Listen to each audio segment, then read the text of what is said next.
한 문장이 스튜디오의 온도를 바꿨다. 가족에 대한 악플이 무서워서. 저는 요즘 인터넷을 못 켭니다. 늘 웃음으로 초대장을 건네던 무대꾼. 팬들 사이에서 해피바이러스로 불리던 비니소의 입에서 이 고백이 떨어지는 순간 카메라의 빨간 불도 숨을 죽였다. 환하게 터져있던 조명은 그대로였지만 표정의 조도는 한순간에 낮아졌다. 관객석에서 튀어나오던 가벼운 웃음은 발을 걷어들였고 출연진의 눈동자는 서로를 더듬다가 멈췄다. 무대 위에서 누구보다 당당했던 청년이 그날만큼은 세상에서 가장 연약한 사람으로 서 있었다. 녹화 초반만 해도 분위기는 평화로웠다. 신동엽의 직설적인 농담. 어머니 패널들의 다정한 합창. 빈에서 특유의 재치가 스튜디오를 포근하게 덮었다. 그런데 가족이라는 단어가 건너온 그 순간 그의 미소는 서서히 굳었다. 들숨이 짧아지고 성대 끝이 잠깐 흔들렸다. 그리고 아주 낮은 톤으로 마치 자신에게 확인하듯 그는 말을 꺼냈다. 기사로 번질까봐, 댓글이 달릴까봐 겁이 나요. 그래서 인터넷을 못 켜요. 대본에도 큐시트에도 없던 대사였다.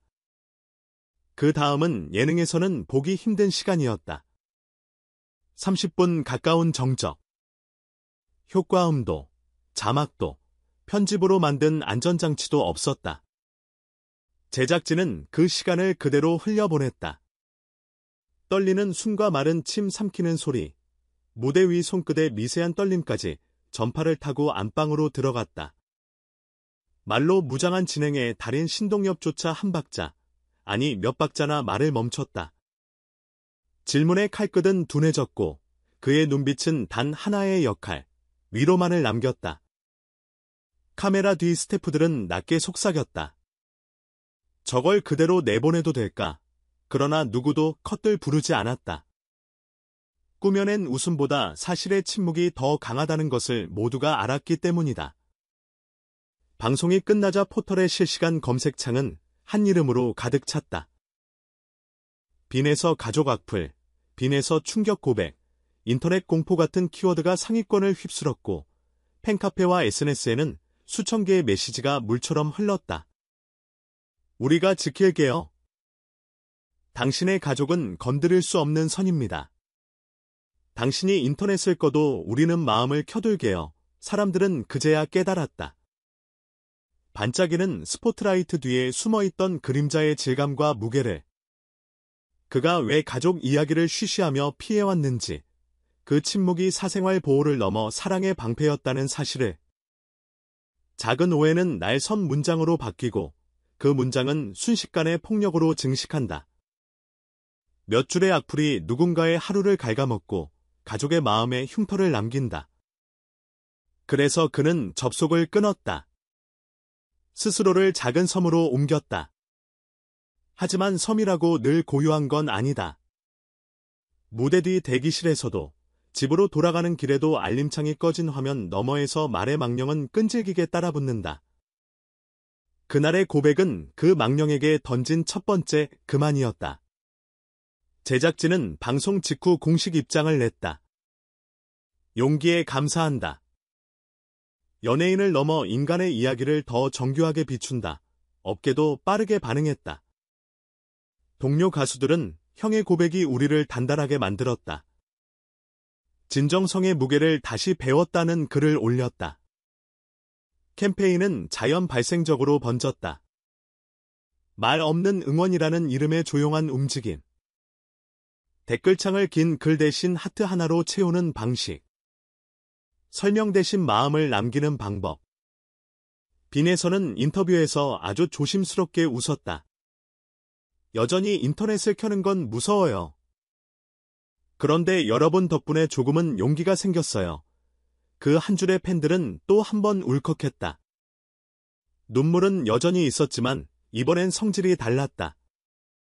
상처를 짓누르는 눈물이 아니라 덮어주는 눈물. 연고처럼 천천히 스며드는 온도. 누구에게나 지키고 싶은 자리가 있다. 그에게 그 자리는 가족이었고 우리에겐 그 자리를 지켜주고 싶은 마음이 생겼다. 그렇다면 우리는 뭘 할 수 있을까? 거창한 법과 제도, 이전의 손끝의 습관부터 바꿀 수 있다. 3초의 멈춤, 한 줄의 책임, 한 번의 삭제. 내가 쓰려는 문장이 누군가의 하루를 깨뜨리진 않는가? 이 댓글은 사실인가? 아니면 감정의 찌꺼기인가? 라는 질문을 손가락보다 먼저 꺼내는 일. 칭찬을 과장할 필요는 없다. 오늘 음색 좋았어요. 그 말 고맙습니다. 힘내요. 짧은 문장들이 모이면 실제하는 보호막이 된다. 그 보호막은 악플보다 강하고 오래 간다. 숫자는 그의 무게를 증명한다. 펜앤스타 8주차 누적 87만 표를 넘어선 기록, 브랜드 평판 상위권, 모델로 합류한 뒤 한 달 만에 4배 넘게 뛴 매출 지표, 신곡 공개 7일 만에 100만 뷰, 주요 차트 상위 재진입. 화제성이 소비로, 좋아요가 지갑으로 연결되는 구조가 그의 이름 앞에서 작동한다. 그래서 역설적으로 부담도 같이 자란다. 더 많은 사람의 시선, 더 많은 기대, 더 많은 책임. 무대 위 밝은 웃음 뒤에 감춰진 무게를 그는 매번 혼자 들어 올려왔다. 악플 때문에 인터넷을 못 켜요는 단순한 신세 한탄이 아니라 이 모든 압력을 버티며 노래해온 시간의 요약이었다. 하지만 그는 여전히 무대에 오른다. 마이크를 잡고 관객을 바라보고 자신이 가장 잘할 수 있는 방법으로 말한다. 노래로. 떨림은 여전하지만 성질이 달라졌다. 공포 대신 희망이 실렸다. 팬들의 함성도 달라졌다. 더 크고, 더 오래, 더 또렷하다. 그는 안다. 이제는 악플보다 강한 방패가 생겼다는 걸 우리는 믿는다. 언젠가 그의 노래가 모든 악플을 잠재울 치유의 선율이 될 거라고. 그날의 30분 정적은 예능사의 이래로 남겠지만 더 오래 남을 기록은 우리의 태도일 것이다. 댓글창이 비어 있어도 괜찮은 날, 굳이 말을 보탤 필요가 없을 때, 말을 아끼는 습관, 상처 위에 손을 얹지 않는 에티켓. 누군가는 말할 것이다. 그런다고 세상이 바뀌나, 그러나 세상은 늘 작은 문장 하나에서 움직였다. 수고했어요. 잘했어요.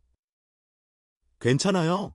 지극히 일상적인 말들이 일으키는 변화의 진폭을 우리는 이미 수없이 목격했다.